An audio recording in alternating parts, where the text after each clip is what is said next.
Baik, Assalamualaikum warahmatullahi wabarakatuh. Kenalkan, nama saya Faiz Algani. Saya mahasiswa UNESA, Prodi S1 Pendidikan Matematika FMIPA, angkatan 2025 kelas F. Di sini saya akan membuat video mengenai mata kuliah geometri bab 6. Nah, di bab 6 ini yaitu membahas tentang pertidaksamaan dalam geometri. Nah, di bab 6 ini ada macam-macam definisi ya. Definisi yang pertama yaitu definisi 6.1 atau sudut eksterior. Sudut eksterior itu adalah jika B terletak antara A dan E, maka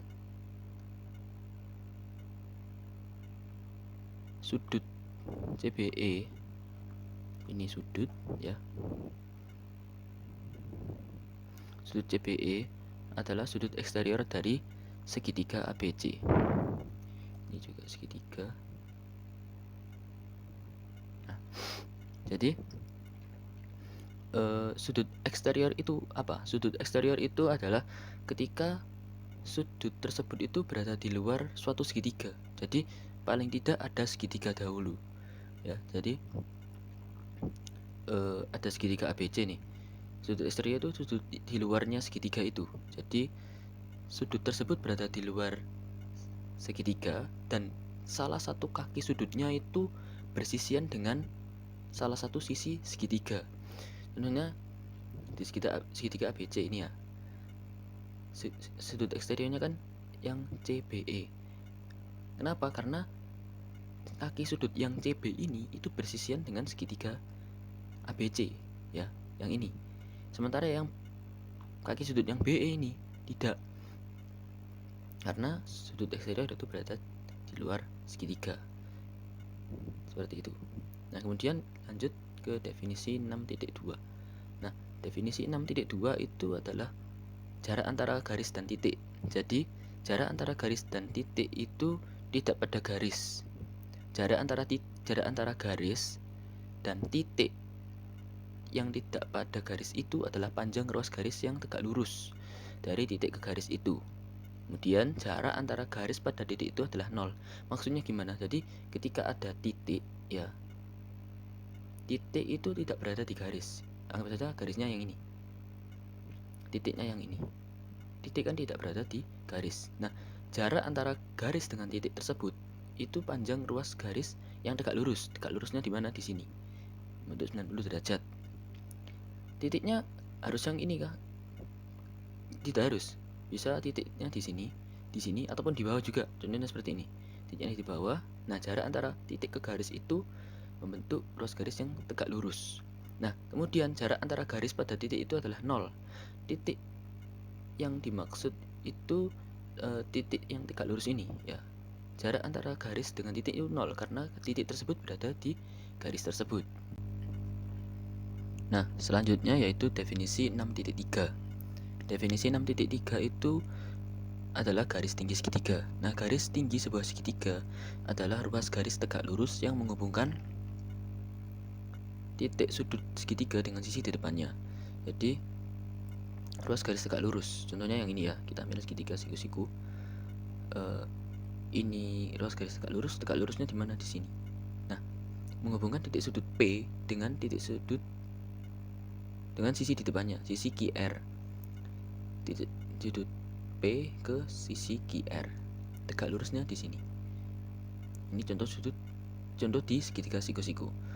Di segitiga yang lain bisa segitiga sama kaki coba contohnya. Nah, di sini menghubungkan titik sudut J ke sisi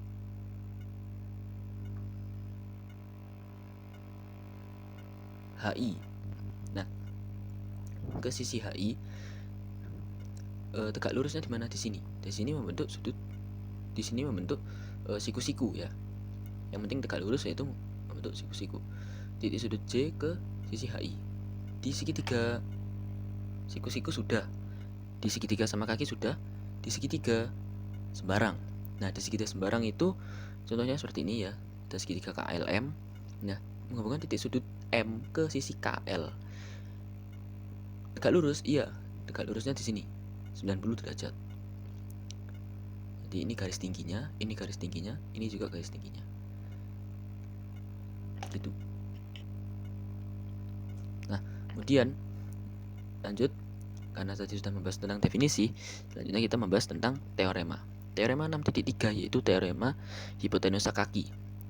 Nah, di sini diketahui kesesuaian antara dua segitiga siku-siku jika hipotenusa dan satu kaki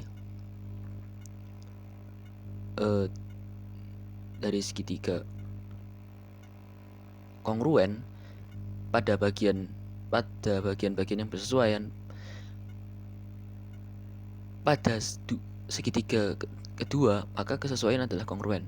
Jadi maksudnya ada dua segitiga siku-siku, hipotenusa dan kakinya itu bersesuaian, maka kesesuaian tadi itu, maka dua segitiga siku-siku tersebut adalah kongruen.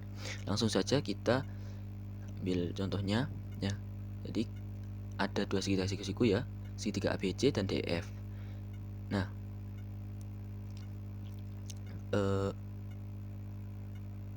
hipotenusa yang ini BC itu sama dengan EF. Nah, itu hipotenusanya. Nah, kemudian kakinya mana? Kakinya yang ini, AB dan DE. Ya. Bersesuaian. Nah, kemudian karena segitiga siku-siku, maka ada satu sudut yang siku-siku yang 90 derajat, yaitu sudut BCA dan sudut EFD. Kita disuruh membuktikan apa? Membuktikan apakah dua segitiga tadi itu kongruen. Langsung saja kita buktikan. Jadi kita pertama-tama membuat titik P ya. Kita membuat titik P berlawanan dengan sinar garis FD. Di sini kita pakai segitiga yang kedua ya. Berlawanan dengan garis FD sehingga PF ini sama dengan AC. Ini sama dengan ini. Ya. Ini ada kongruennya tapi saya lupa masukkannya. Nah, karena kenapa? Karena teorema penempatan titik. Kita buat titik baru ya. Karena kan ini kan sinar garis bisa memanjang tanpa batas. Gitu. Nah, kemudian sudut EFP ini siku-siku. Loh, kenapa? Karena definisi bertolak belakang. Karena ini kan kita sudah buat garis ini kan. Garis PF ya.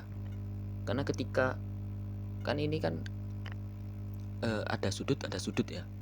Nah, sudutnya bertolak belakang, otomatis sama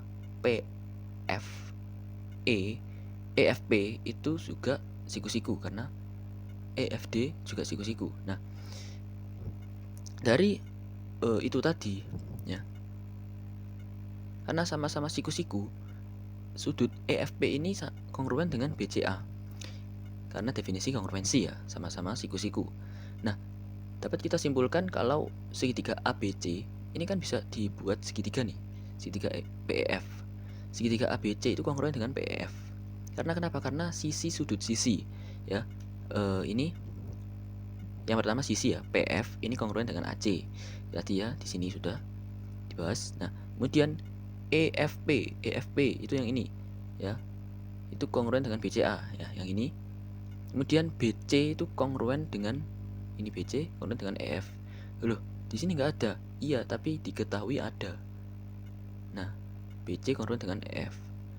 Nah, maka segitiga ABC kongruen dengan segitiga EEF. Gitu kan.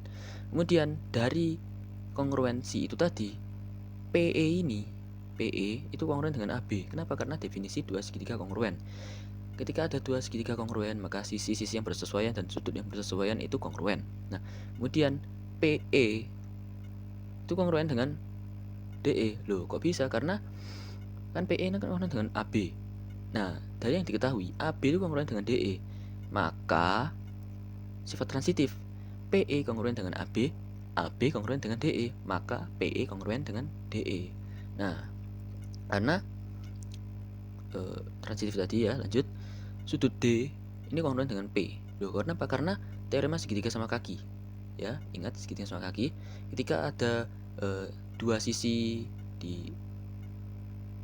yang berhadapan, itu dua sisi berhadapan itu kongruen, maka sudut yang berhadapan juga kongruen. Ini kongruen dengan ini ya, ini kongruen dengan ini, maka ini juga kongruen dengan ini gitu. Teorema segitiga sama kaki. Nah, dari itu tadi dapat disimpulkan kalau ini teorema sudut-sudut sisi ini sebenarnya. Nah, ini teorema sudut-sudut sisi ya. Nah, dari itu tadi ya, segitiga PEF itu yang ini kongruen dengan segitiga DEF. Jelas yang di sebelahnya dong.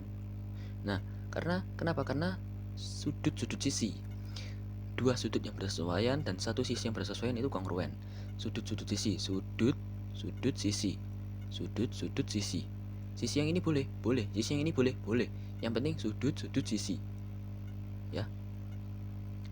Sudut P kongruen dengan sudut D. Sudut D FE kongruen dengan sudut PFE ya. Karena sama-sama siku-siku kan sudah jelas. Kemudian PE kongruen dengan DE. EF kongruen dengan EF boleh karena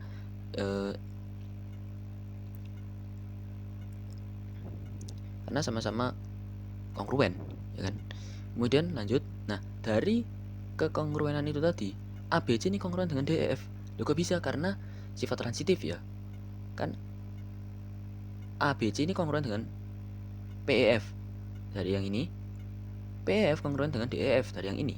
Maka ABC kongruen dengan PEF. Jadi segitiga ABC kongruen dengan DEF terbukti. Oke, lanjut ke teorema selanjutnya. Teorema 6.4. Teorema 6.4 itu berbunyi, jika dua sisi segitiga itu tak kongruen ya, maka dua sudut di depannya juga tak kongruen. Dan sudut yang lebih besar itu berada di depan sisi yang lebih panjang. Langsung saja diketahui segitiga PQR, satu segitiga nih, PQR, dimana sisi PQ itu lebih panjang dari PR. Kita disuruh membuktikan apa? Benarkah kalau PRQ, sudut PRQ ini lebih besar dari besar sudut PQR? Nah, langsung saja kita buktikan. Sama kayak tadi, kita buat titik baru, titik S itu pada sinar garis PR. Jadi ini kan sinar garis PR bisa memanjang terus sampai ke bawah. Nah, kita ambil titik di sini sehingga sedemikian hingga PQ ini itu sama dengan PS. Dari penempatan titik ya, kita bisa ambil titik baru di mana sinar garis itu bisa diperpanjang. Nah, kemudian besar sudut PQS. PQS itu yang mana ini? Itu sama dengan PSQ. Kok bisa? Karena teorema segitiga sama kaki. Karena ini kan sama dengan ini, kongruen nih. Maka sudut di depannya juga kongruen, ya. Ingat, teorema segitiga sama kaki. Nah, kemudian PS itu lebih panjang dari PR. Kok bisa? Karena substitusi.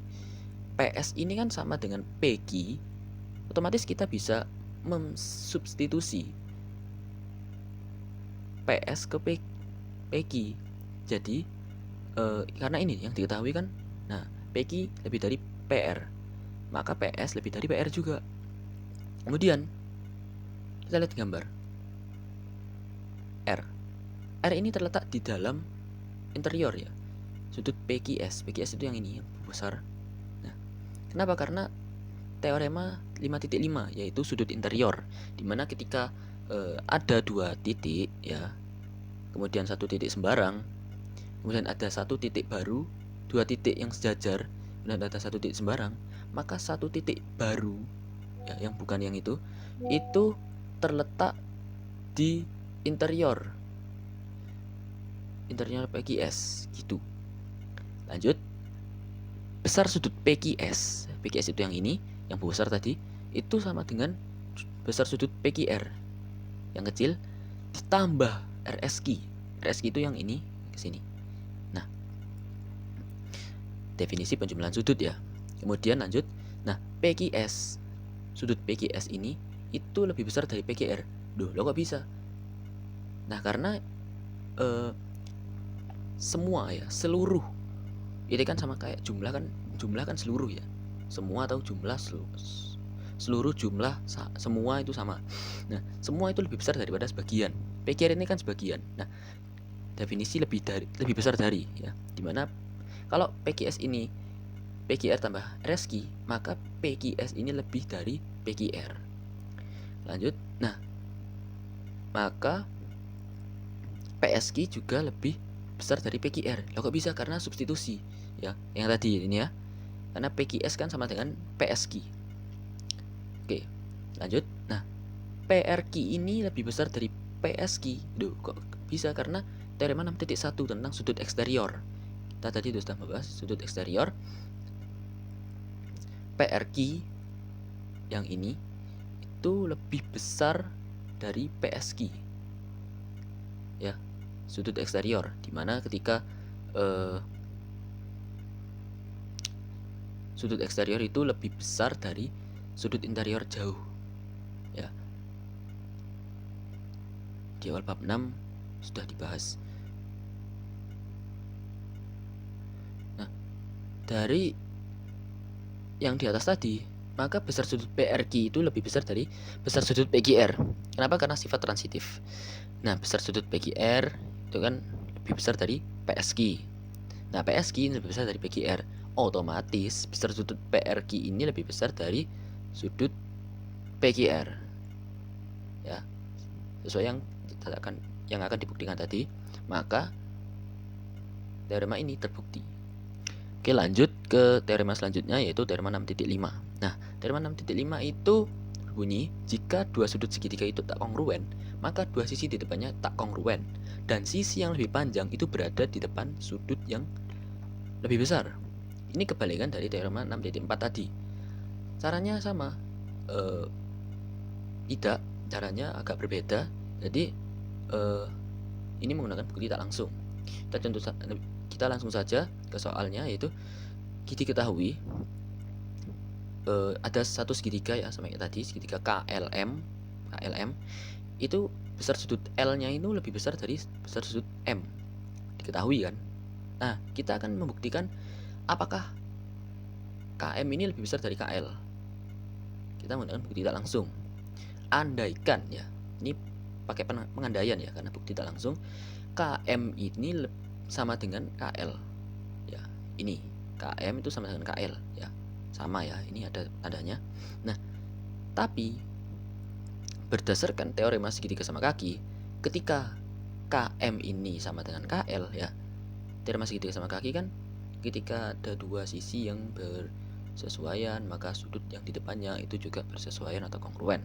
Maka harusnya sudut L ini kongruen dengan sudut M ya. Karena jika dua sisi itu kongruen, maka dua sisi pada segitiga sama kaki ya itu kongruen, maka sudut-sudut di depan sisi tersebut itu kongruen juga. Harusnya kan sudut L itu sama dengan sudut M. Tapi ya, ini harusnya ada tandanya tapi saya lupa naruh. Tapi ini kongruen dengan kontradiksi dengan ini. Yang diketahui itu besar sudut L itu lebih dari besar sudut M ya. Beda. Maka hal ini kontradiksi dengan yang diketahui. Maka dari itu pengandaian salah dan teoremanya benar.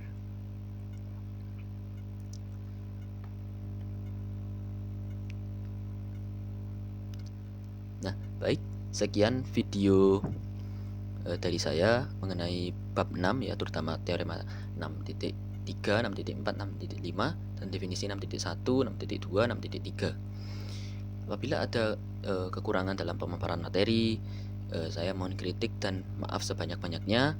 Sekian dari saya. Wassalamualaikum warahmatullahi wabarakatuh.